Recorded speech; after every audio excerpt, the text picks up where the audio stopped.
Okay, so end of the year, end of 2021, last one before Christmas. Always the perfect time once we get a little bit of downtime to start reflecting on what's been achieved in all areas of our life, but specific to this podcast, what's been achieved in our health and fitness, and what we want to look at in improving in 2022. So, have you guys had any thoughts on sort of where you're at with your journey in sort of 2021? Has it gone as you expected, and what you want to achieve in the next 12 months? Have you had time to think about it? What sort of things have you penned down already? And yeah, what's it going to look like for you in 12 months' time? Who wants to go first?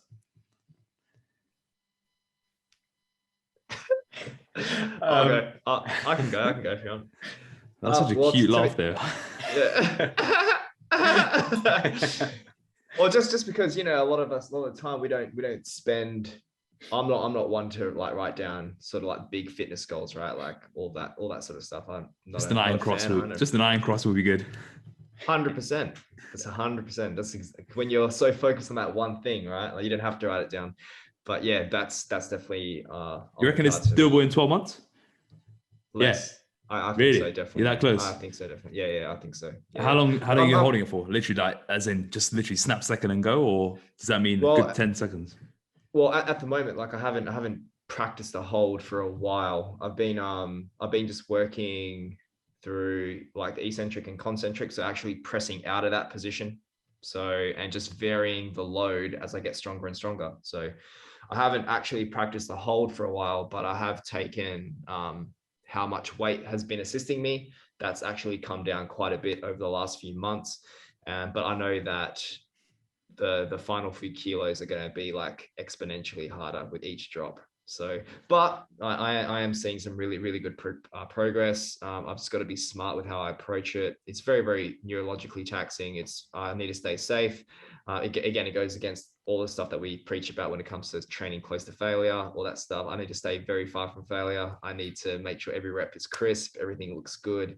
And then over time, gradually just get stronger and stronger. And that gives my connective tissue enough time to adapt. But yeah, so far so good. I've been keeping it under wraps. I haven't been sending anything to you guys or anything.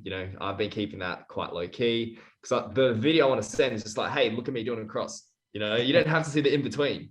And then because it's pretty much literally like it's just the pretty much the same thing for a long time. A lot more periodization in my programming for this sort of thing.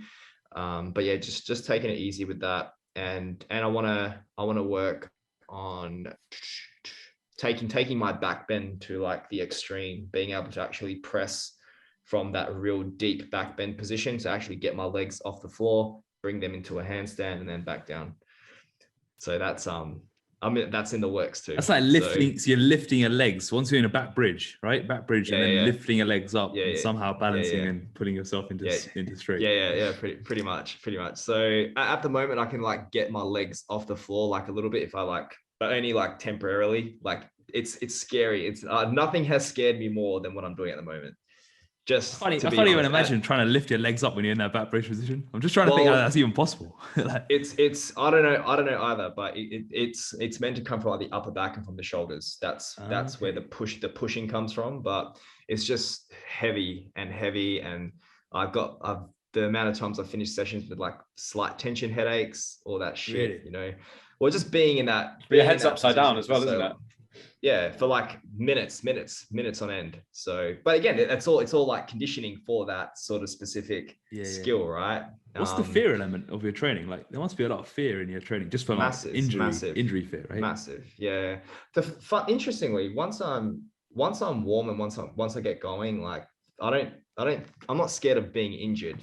I think one of the best attributes to being mobile is that it gives you a lot more room to get away with stupid shit. I think I've said that before, right? Like if you accidentally put yourself in like maybe a jeopardized position, you have the strength and you have the control to be able to actually control that, which is cool. So I've had a few close calls there. Like I've been very, very deep in like a back bend legs starting to come off, and then like you hear like a little click in the shoulder. I'm like, oh, take it easy. But again, it comes with time, right? It's just with anything, you just spend more time in those positions, you get stronger, you get more confident, and then that fear factor does go away. But yeah, initially, like getting the legs to go over that way is super scary, especially the lower back, like the lower back and the upper back. The amount of movement that's going on there it takes a lot of time. Do you think there's like a lot of time? Do you think there's a time frame you've got to do this, or do you think it's something you can do for 5, 10, 15 years? That's a good question. I personally think that it's something that can last you for a long time. Because once you get the skill, once you get one of these things, they actually can stick around a lot easier than what it takes to get there. It's just getting that initial time off the floor with the legs. Once that happens, then I think I'm going to be good. But long term, I don't know. Who knows? Within that kind of community, is there many like 50-year-olds banging out iron cross and stuff like that, or is it something people kind of pull back on? I reckon there are, but they just don't post anything. Too old for like social media and stuff. But I have heard stories, a lot of people still doing that stuff well into their 50s and 60s, and because it's all like relative strength too, right? And a lot of it is neural. A lot of it is just when your nervous system knows what to do. Like your flexibility hangs around the most out of any attribute you can ever have. Flexibility will stick the longest.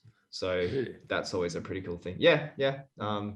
Strength, I think strength can stay for a while. Hypertrophy, as we've discussed, is not something that can last as long, but you can still stay pretty jacked. 6 weeks, to be honest. If you don't train, right? Maybe 7 weeks. But so yeah, those are my goals. I can see them coming in the next 5-6 months if I was to put a timeline on that, for sure. Wow. It's just being smart with my recovery, because I'm chasing these two skills that have such extreme ranges and such extreme strength at those ranges. So like some days I feel good, some days I'm like, I feel like I've been hit by a train. But once I get going, I'm usually quite fine. So those are like my main goals at the moment. And then once I hit them, then I'll transition to other skills. But now if I'm going to like learn a lesson, I'm going to say it's focusing on like 1 or 2 things at a time and really, really dialing them in. And then once you get them, move on to other skills, because it's very easy to sort of maintain once you get it. So, it's very interesting. Do you set targets for cardio wise as well? Because obviously you spend so much time on the bike. Yeah, I actually have a little bit now. Yeah, I actually do, but it's not a major thing, right? Like it's not like something that I have to do. I don't need to become like an elite cyclist, right? But I have been looking at various programming things, so like I'll on my heavy cross day, the cardio I'll do on that day is different to the day that I do my hollow back flexibility stuff. So on the more flexibility side of things, I won't go as intense, or I won't do as, what I find personally, like longer intervals that go for like 2 minutes. I would equate that to like an 800-meter sprint, right? Or like a 400-meter sprint. We all know that shit is hard, right? Yeah, like, it tanks you, yeah. It tanks you so hard, but it's a fantastic way to get fitter, So at the moment, like I have a couple of days where my session is more longer intervals with longer rest intervals too. So I'm just going for 2-minute intervals at like a level that I can't really maintain for a long time. That cooks me big time. That cooks me so much harder than going for like an all-out 10-15 second sprint and then resting for like almost 2 minutes, because that stuff I'm good at. Like I can generate a lot of power real quick, and that's good. I like that. That's fun. But yeah, I just alternate between the two really, and I can see myself improving over time. So yeah. How do you manage like work and stress and recovery in that element? Because what you're doing is so neurologically demanding. You know the whole stressed up analogy. How do you balance that all for yourself? Yeah, it's a fine balancing act. A lot of caffeine. Is that what it is? Like no. I try not to. But it's just with the work stuff. It's more. I like to do bouts of intense work, right? Like we all do that, right? I think we all find ways to balance our work with training. I guess when it comes to like I don't really like schedule harder days on longer work days or anything like that, it's more as long. I have found that as long as I get enough sleep and as long as I'm well nourished and all that stuff, I can perform at a high level consistently when it comes to my work. Especially because we're doing content stuff now too, which I really love getting into as well, and that's more stimulating, right? That makes me, that's like my thing now, and I really love doing that. That's my flow stuff, so my whole day just feels like flow sometimes, which is pretty cool. But then there's always a price to pay with flow. Like it feels fantastic in the moment, and this is I don't know about you guys, but like I notice a pattern. Like Monday to Thursday, I think we all go super hard, right? And then I don't know, by the time Friday comes, we're all like, whoa, it's been a big one. Like you're like, when you combine the training, you combine the work, so it's just so go from the start, right? And then by the time Friday comes, like just pretty exhausted by that time. But I think it's because the way that we schedule our work to go guns blazing from the start, and then as the week goes on, I think it naturally drops off, which I think that just happens with most people anyway, in most areas, right? Like by the time Friday comes, everyone wants to actually like chill as much as they can, right, when it comes Friday. Yeah. So yeah, but no, I don't find it too, maybe because I've been doing it for so long. It's just like, work needs to get done. It's just a non-negotiable, has to be done. Whether you feel like it or not, you do it. Yeah. And once you get going, it's great. Yeah, interesting. Because your sessions aren't the ones you can just kind of, like with weight training, you can just pop in and pop out. If you've got a quick session, you can't do that with those. You got to like get into it. I know. You can't be distracted in your mind. You can't. Yeah, I know. You can't just do 2 exercises and leave, right? It's not that kind of vibe, is it? You have to like warm up and go through the motions. In saying that though, I think I naturally then during the start of the week, my sessions are shorter. They just have to be. Yeah. Now that you mentioned that, yeah. So my cross sessions, they are hard and taxing, but they don't need as much warm up time, because to warm up the spine and the hips and all that actually takes a while. But cross stuff, you can warm up quite easily, quite quickly, and then you just do accessory strength stuff on top of that. So yeah, I would say my cross sessions towards like Monday, they usually are Sunday, Tuesday, Thursday, and Monday is more just like maybe like a leg mobility day as well, so that doesn't take me too long.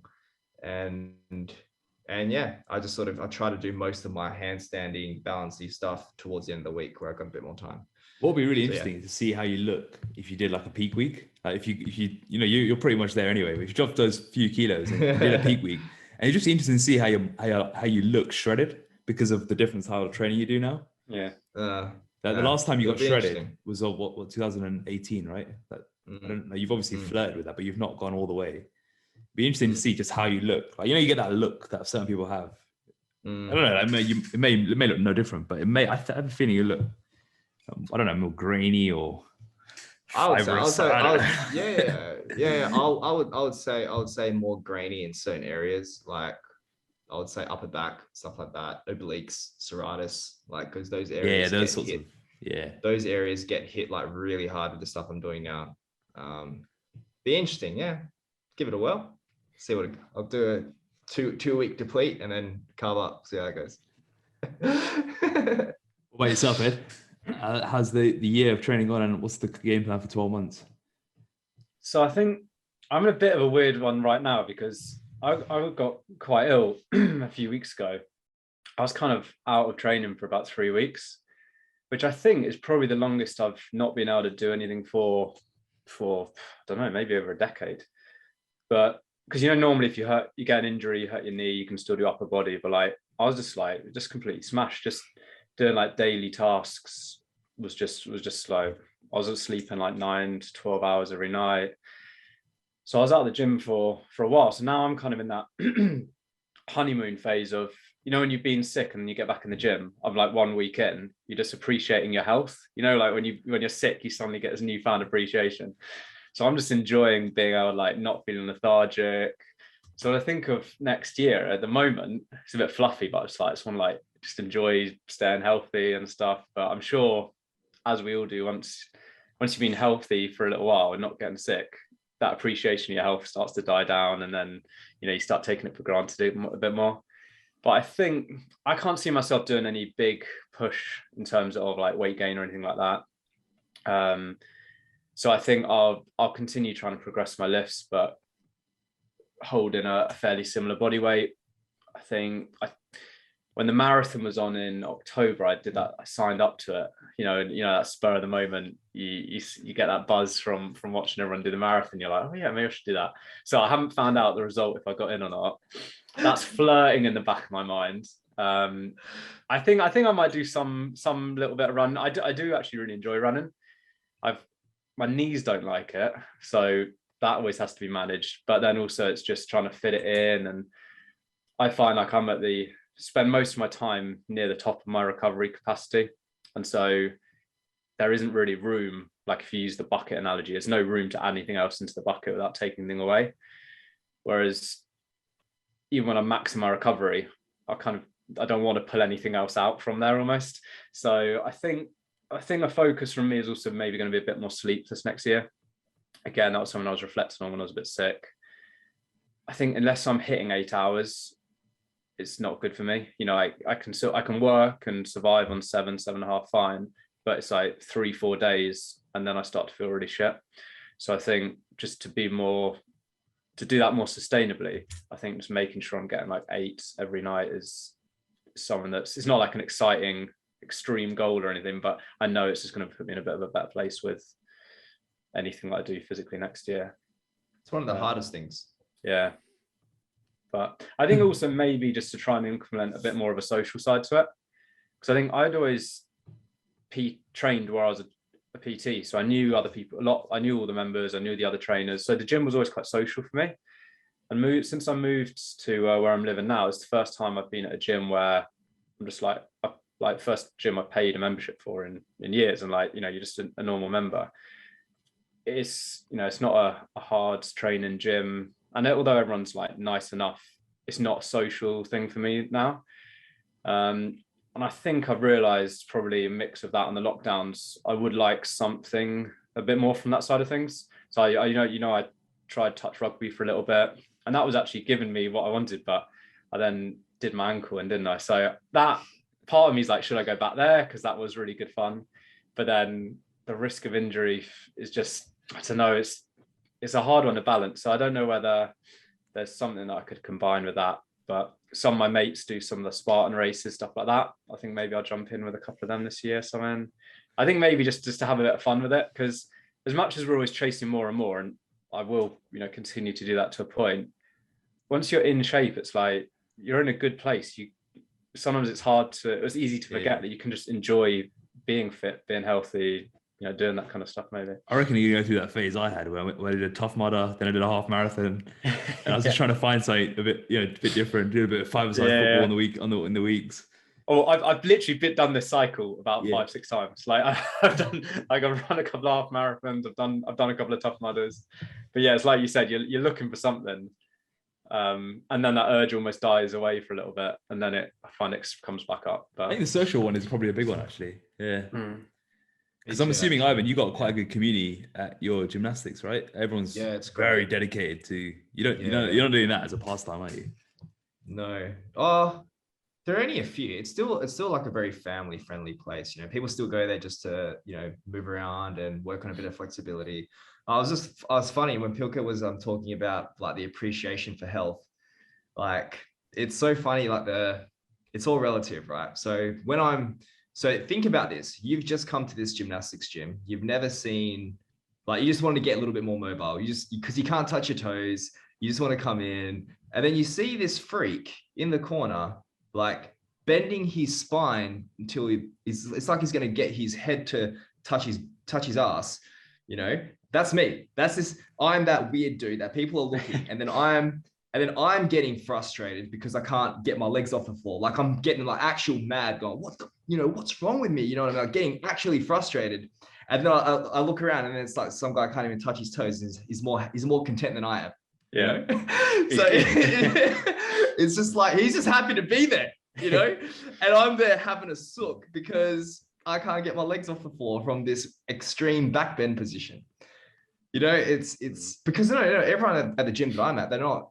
Yeah, there are definitely a few who are chasing extreme goals and very dedicated, very similar mindsets, which is great. But like that's maybe 2 to 3% of the actual members that go there. Like the rest are just people who are just generally wanting to be healthier and stronger. But yeah, no, the community there is incredible. Like it's a really authentic place, and the people that go there are just there are no egos, there are no dickheads. I'm the biggest dickhead that goes there because I'm the only one that gets mad.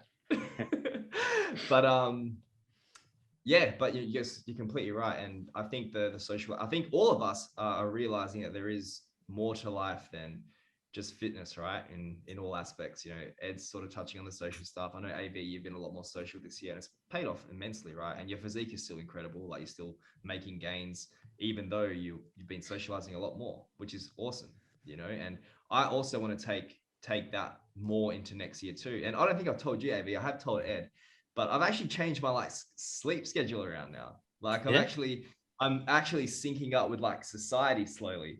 I'm actually moving the needle a bit. So I'm trying. Is that why you don't text us at 6:30 p.m. anymore? GMT. Yeah, because I've been now getting up at like 4 a.m. my time. Have you? So like, yeah, I've managed to like shift my clock slowly,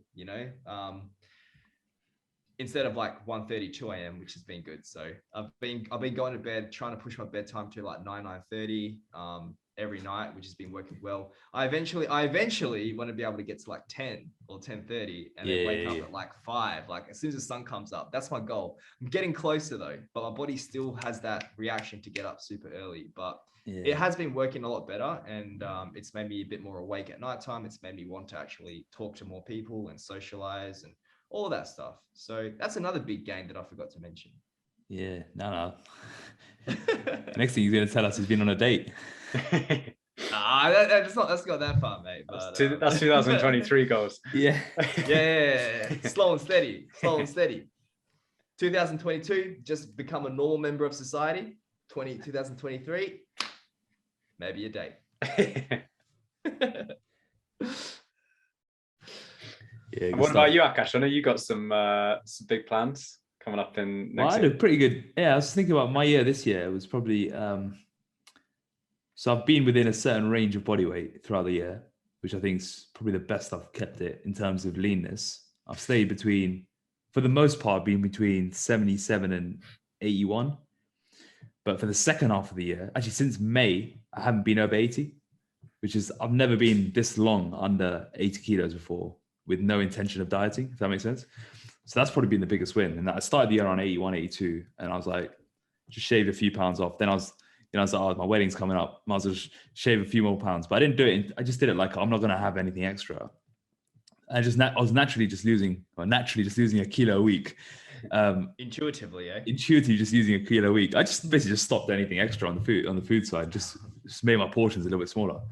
And then I haven't been above 80 since. That's probably been the biggest win, I'd say, for the year, is that I've found how to stay below 80 kilos without really trying. And I know I'm stronger, probably 82, 83, but I don't really feel the need to be there. And I feel like I'm actually getting towards some good strength numbers now. I hit all the targets I had in September that I wrote, October, for Christmas. I've hit them all. So I hit my hack squat target, the RDL target, my landmine target, hit that. I got hurt there next week. Shoulder's a bit better now. But yeah, so all my strength targets have been pretty good. I'm not going to hit any all-time PBs this year, but at the same time, I think they're all-time PBs for the weight I'm at. So that's been positive. So stayed on, biggest win has been staying under 80 kilos in a really sort of lifestyle solution way. And probably the other one has been my sleep. The win has been just dropping the alarms, like not using an alarm clock. And then I learned, having flirted with it again in November, and then I ditched it again a week after. I was like, you know what, I'm fed up of this 6:30 stuff. Let me just go back to 5 a.m. And I literally felt, within a few days, I just started feeling sick again.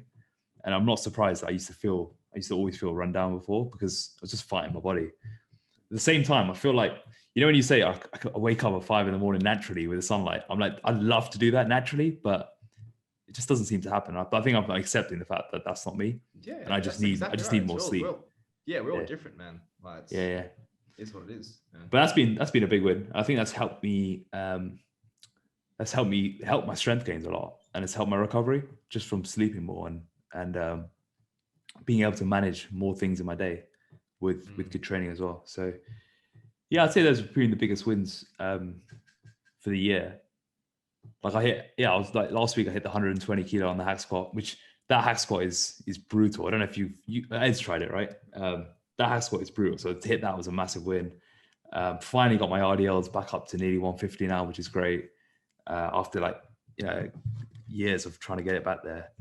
So yeah, all looking positive. And then really the next year is to test myself with condition again. See what I can take. I've got in my mind, I want to try and hit 70 kilos, like on the dot. Like in the previous shoots, I've always been about, when I was 2017 on stage, I was 71. The shoot last time was 71 and a half.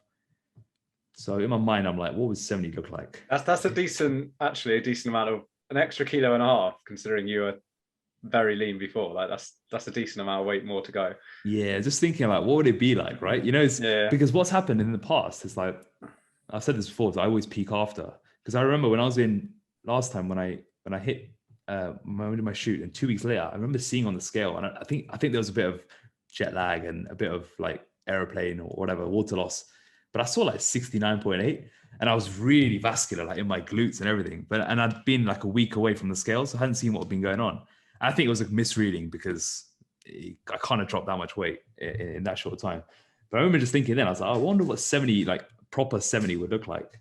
It'd probably be like next level condition. But let's see if I can do it. But also, if you said you're gonna peak a bit more aggressively this time, you might baseline 100%. At 70, but then like when you're at the shoot, you might well be over 100%. Yeah. So my aim is what I'm going to do in the next week or so is I'm just going to plot like what weight targets I need to hit each week, because it's very predictable. Once you get in the momentum, it's quite predictable, right? Or what your weight's going to drop. And I want to see when I should do a peak practice. My thinking is week 10, because I think you've done 12 weeks here. I think it's 12 or 13 weeks from January the 3rd till the 1st or 2nd week of April. So I think I'll do a practice week like week 10. So I should be sort of lean enough by then. And I'll start putting things back from like the 28th, 29th, maybe the 1st, just see how I go. I'm sitting sort of high 78s right now. Do you sort of have a rough game plan with what you want to do steps and cardio wise? Are you going to sort of keep it at a minimum, or are you going to keep them high? Yeah, good question. So the other day, Michelle sent me like, she's like, oh yeah, just planning your diary for the first month of January. What are you thinking of training times and cardio? I was like, that's a good question, because I need to, this time I actually can't just wing this, right? You can't just that's amazing. Michelle was like asking to book things around cardio times. Yeah. So I was thinking to myself, I was like, how do I want it to look? I was like, in the past, I've done one prep where I did cardio. I did training first thing in the morning, and then I did cardio in the afternoon, and I did the other one the other way around. But I think it's always better. I find it better cardio first thing and then training later. Trying to do cardio in the afternoon just feels a bit weird. I don't know about you guys, but I think there's something to doing in the morning that just feels very fresh and very refreshing. Yeah, I think you'll just have more. You have more to give to your weight training in the afternoon versus morning in general. Like you're going to be more coordinated, all that sort of stuff, right? If you're gonna pick one, you're better off doing cardio first thing. I think as well. Well, that being said, what I'm going to do is start with is I'm going to stick to 4 days weight training. So I'm going to stick to 4 days weight training, which is normally I do a little bit more, but I'm going to stick to 4. And I'm going to do Sunday upper body. Monday, I'm going to do cardio, but I'm going to do that first thing. And then Tuesday, I'm going to train legs, but I'm going to do that first thing as well, just to get it out of the way. Because what I've been finding recently is the afternoon sessions, whilst fun, I'm just rushing them, because it's like, your head's not fully in it, and you're not fully done with work, and then you got to come back. So I thought, let me just do that first thing. The Wednesday cardio, Thursday upper body first thing, Friday legs at night, nothing in the morning, and then Saturday cardio in the first thing. So I do 3 cardio and 4 weight training to start with. I'm still trying to figure out what I should do with the diet, like how. What are you doing for cardio? I'll just do 3 30 minutes. I'm thinking of doing the stepper. Just steady state on the stepper. Yeah, I was thinking like walk around the park, do like 25-minute walk around the park, land at the gym for about, there'll be another 30 minutes in total, do the stepper for 25, 30 minutes, and walk back. So I should get a lot of my steps done, and it should do a fair chunk of cardio to start with. The question is how I do my diet. I'm still trying to think of how aggressive I go. Because I've got skiing. I don't know if I told you guys, I'm going skiing in the last week of January. No. So I haven't been skiing in years. And the main thing obviously is stay injury free. And the goal for that week is just maintenance. We've got an apartment, so Diet mainly breaks. so the main I just got to come back the same body weight as I go. So my thinking is if I go fast out the traps, that should give me that extra week that I may miss there. So yeah, I'll probably ask you guys. You've only got 8 kilos to go, have you? Yeah, I've got 8 kilos to lose basically. But 8 Go kilos. Go hard for a month, maintain. Go hard for another couple months. Boom. Yeah. What tends to happen is I go a kilo a week, and then obviously towards the end it's about 0.6, 0.8. Yeah. Yeah, you could almost, if you start like now, you could almost be like stage ready by the time you go to ski trip. That's like 6 weeks away. Yeah. Kilo off, right? Kilo a week, 6 kilos. Yeah. What? So you drop down to what? 73, Well, 74. this is what I was thinking. 72. So I was like, when I was getting ready for my wedding, I was 76 on the wedding day, and I didn't do any cardio leading up to it, and my steps were just at 10,000. I was thinking that was pretty damn good. I was like, and I didn't really track as in I just sort of ate a bit less. And I thought that was pretty good going. Like I was really strong. And I think to myself, I could probably get to 75, 76 relatively easy. And it's just the last 5 are going to be push, right? Where I have to do. But what I've done is I've always started off with 6 days a week cardio and 6 days a week training and just go all guns blazing. Yeah. Unnecessarily. Because you're him being from the first day. Yeah, it's just that mentality that, oh yeah, that's the way I should do it. But then when I did it for the wedding, I was like, you know what? This is so much easier than I could have, as in the last bit's going to be hard no matter what. But I was thinking, you can save so many more tools for that last period. Yeah. Normally when I get to that point, I'm like, all right, now let's go to 6 times 60. 6 times. And I was thinking that I could easily just get there, get to at least 75 with minimal stuff, then go for it. So yeah, I think for muscle retention too, I think it's just the best way to go. Like muscle retention, recovery, overall stress, like I think that's definitely the best way to go. No need to go ham cardio right from the start. In all honesty, especially if you're not used to it, right? Exactly. I'm not used to doing aggressive cardio. It's more just steps I do. Yeah. So, yeah, my step target, my average has been like 11,000 for the year. So I'm thinking myself, just keep it there for just use a diet to pull. Because I'm eating so many calories, like I'm probably like 3, 4. Like just drop it to 2.5 and I won't feel anything, right? So so like that's a decent drop then. Yeah, like I'd say if you do that, you'll definitely you cut like 800 calories and add 3 cardios. Yeah, I reckon you'll be ready for that ski trip. That'll take you a long way. Yeah, I think. Yeah. That's the other temptation I have is like not to make changes every week. So it's like the things that we tell our own clients, and I was just about forgetting myself. Yeah, I don't think you'll need to make changes every week. You make one solid start like that, and then boom. Well, I'll be doing it all in pro, so you guys can guide me along the way. Yeah, I'll be giving you your weekly update. Yeah, make sure I don't go over the top. Hey guys, so this is what you said last week, and I decided to drop another 500 calories. Yeah, so that's the goal. And then obviously the real, I'm not really worried about that. I think the big challenge is going to be doing it vegan, trying to do that. And I think it'll be fine up until the point where calories get quite low. That would just be interesting. It'll be like, okay, how do I do this whilst that'd be playing the game with macros and sort of food volume and sort of managing carbs and fats. I think food volume would be great. I think you're going to have to pull from like fats the most. Like that's going to come down to like -0 or -10. Really? Oh, well, because a lot of vegan sources are going to be high in carbohydrates, right? Like that they sort of go hand in hand. They're definitely, especially like these days. I think these days you can find many. It's so easy. Lower calorie options, but what would be interesting is just how your digestion goes with it if you're not used to it, right? But So the game plan I've got is tofu scramble, egg, avocado and toast for lunch, which will be a ton of volume. And then my usual protein bowl, protein oats, etc. afternoon, and then perfect. And then either soy mince and rice for dinner or tempeh and edamame pasta. Yeah, the latter. You can start with the rice, and then as you do a drop, even just move on to that. Because that edamame pasta, have you seen the macros on that? Like, it's ridiculous, right? It's ridiculous. And it's super filling as well. So that would probably be the way to go. And that doesn't sound too bad either. So it's just about managing that. It'd be interesting to see. So yeah, and then after that, I mean, the aim is to peak for April, and then I'm flirting with the idea of like seeing if there's a show available and it's going on stage. But it depends if there's if it's in April. I'm not going to wait any longer than that. because the aim is to actually be in Bali in May. I don't know if I told you guys, but I want to spend I want to start getting in the sun a bit more. So yeah, I'm planning to go to Bali in May for the whole month.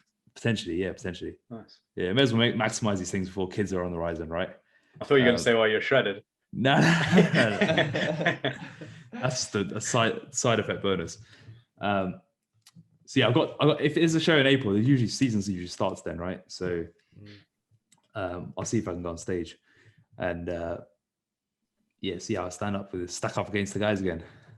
Yeah, nice. Standards really high these days as well, which is cool. Yeah, it's all condition, right? It's just about who comes in with the most condition, and then it tends to be if you come in, all things being equal, they go with the bigger guy. Yeah. So yeah, that's cool, man. That's exciting. That's a lot of like moving parts, but it's cool that you've taken something that you've done so many times and you've flipped it into an experiment. Yeah, yeah. That's what makes all these things so fun. I think it's probably another like lifestyle solution tip or whatever, you know. It's just making what you do repetitively or making what you've done before just in a fun, different way, more of an explorative way, you know, because the thing is, when you think about it, you're taking yourself to a position that is crazy, right? From a conditioning standpoint in general, but now you're doing it with like a vegan diet or something. You're still going to be feeling the crazy effects of being super shredded, which haven't even like concerned you. You're just like, well, can I do it doing this? Or can I do it doing this? You know what I mean? Like, and most people just don't think that. Most people don't think that way. The fact that for most, it's just like, what do you mean? Why do you want to get so lean that you can see your ass cheeks? That's just weird, you know. I'm actually super pumped for it as well. Like, I'm pumped for the, because like I think there's that clarity you get in your mind that's just you just can't get it normally. You know, when you're just so clean, like it's like you're so clean that it's impossible to be cleaner, right? It's just, so I'm just intrigued by, you know, what can come from that. And I always find that it's the most productive months as well. When you're really dialed in, everything just gets more dialed in. And then the interesting thing to see will be if I can maintain below 78. I thought it would be an interesting sort of experiment if I see if I can find another sort of weight range to sort of hang out in. Because I think as I get older, I don't want to be doing these fluffy cycles, and you know, it'd be nice to sort of sit in an even leaner position, but not so lean that I'm thinking about food. Yeah. It does make food taste really good though, forever. Well, when you're always hungry, when you live on that edge of food still tastes like really good, you know. Yeah, but then I don't want to be having 5 plates per meal of just volume. Fill me up. That is true. We only have a small table here. Yeah. Maybe I should get some treatment. Hey, I do have an ED. I'm obsessed with high volume foods. I don't know what to do. Yeah. Well, I think it kind of comes. Well, I was going to say it leads into the topic of today, but we've already gone 45 minutes in. But it just leads into a topic that we can discuss more in a future episode. It's like the lifestyle potential. It's like that's your lifestyle potential is, you know, walking around that lean, because your lifestyle is geared towards being that lean. Exactly. You wanna have those 5 meals per meal. Imagine me doing that. Imagine me doing that with someone. Imagine that. Oh, I'm going for another bowl. Yeah, I am. I wouldn't want to be having to do the washing up in your house. Yeah. Do you have a dishwasher? No, I do have a dishwasher, but I'm not using that, man. Like, come on. Extra cardio, washing dishes, extra neat. You know, another lifestyle thing. Don't put your dishes in a dishwasher if you want to get your expenditure up. No. Yeah, it's fair. So we don't need a dishwasher either. We don't have enough dishes to make it worthwhile.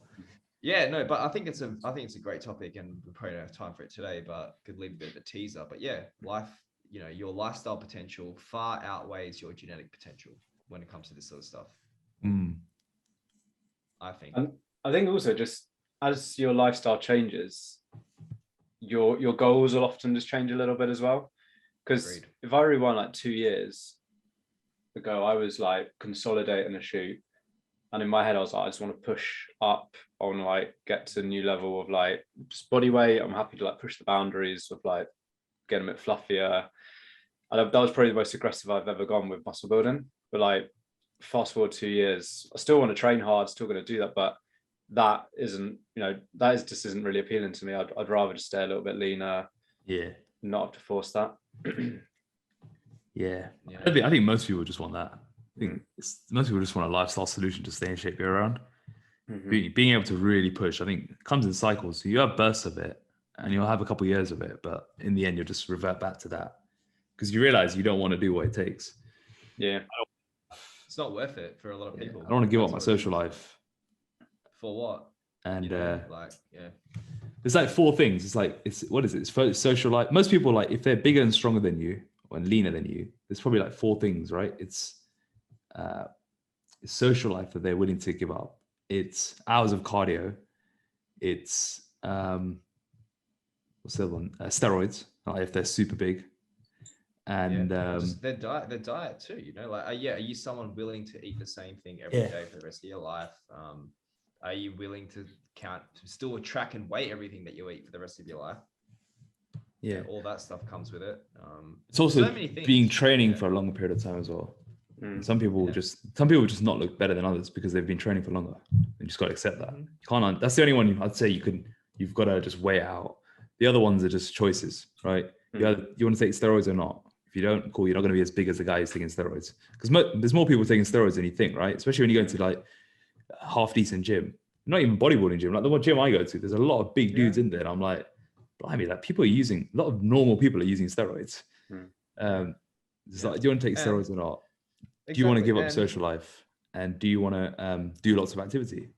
It's like, you've got your choice on those 3. And even then, you can still fuck all that up with a shitty diet because you think you can do all those things. And we've seen this, right? We've seen people who take all the gear and no idea. Perfect quote for this topic, right? Like, or there are some naturals who look 10 times better than these people on gear because they think, as long as I can just take gear and do nothing else, and boom, I'm just gonna look amazing.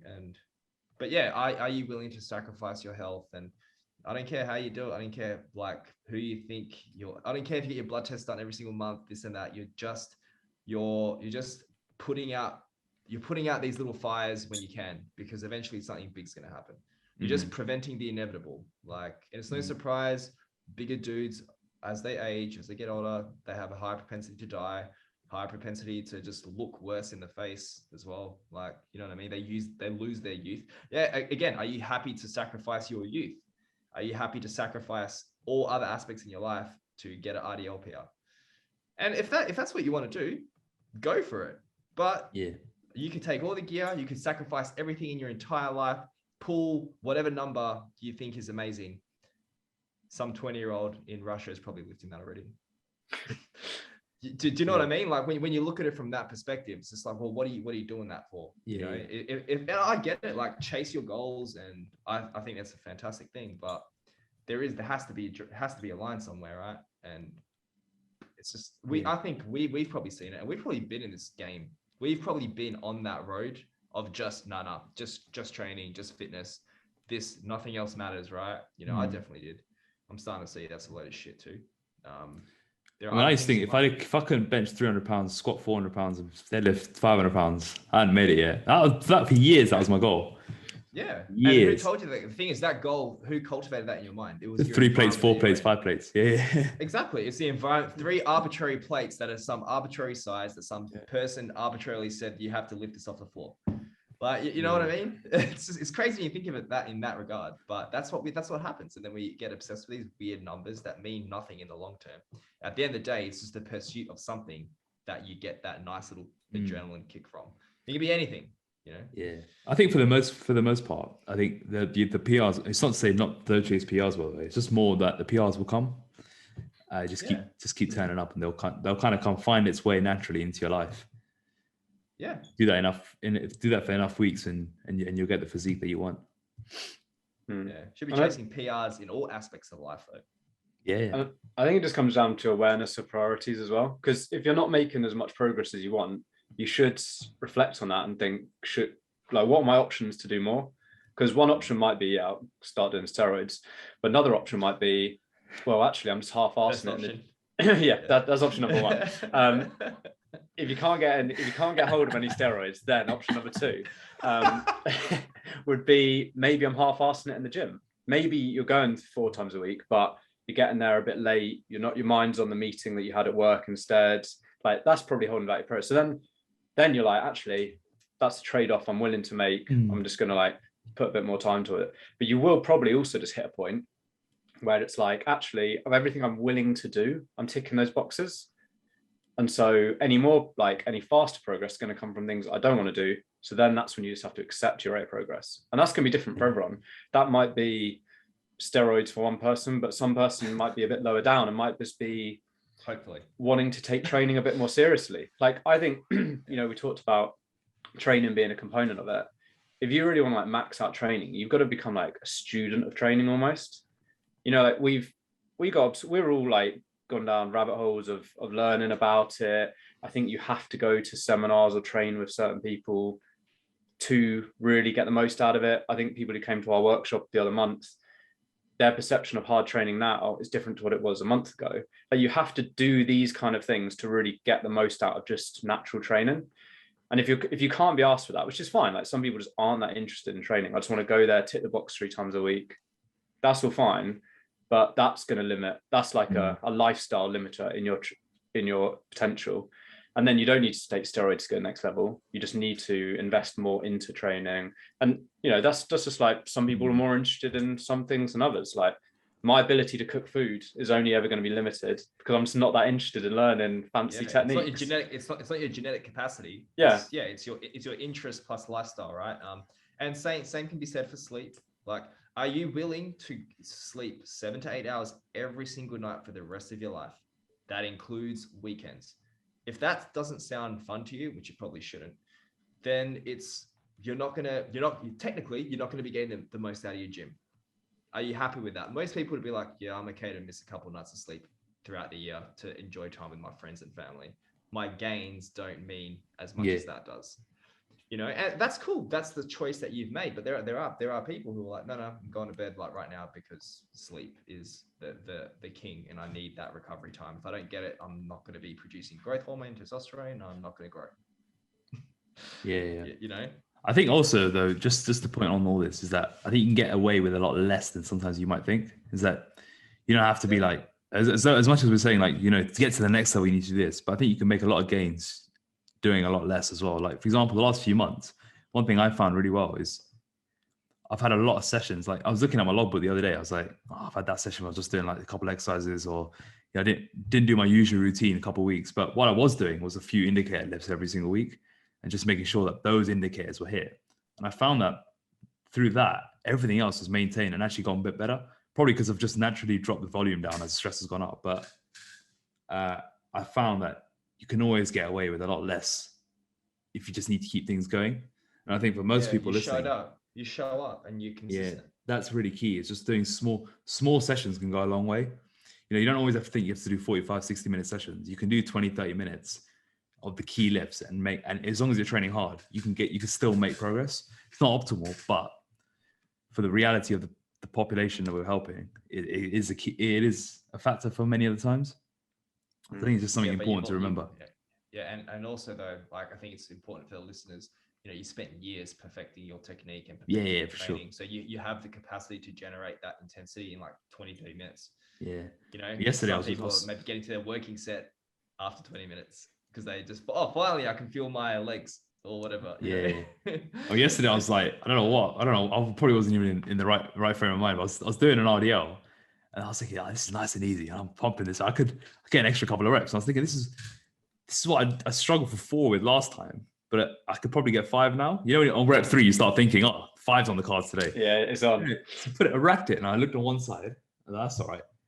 I looked on the other side. There was no play on the other side, as in there was a missing 2.5 disc on there. So it was actually, firstly, I'm surprised I didn't get hurt. Like I guess it's not enough of an imbalance, but I was like, thankfully, nothing got hurt.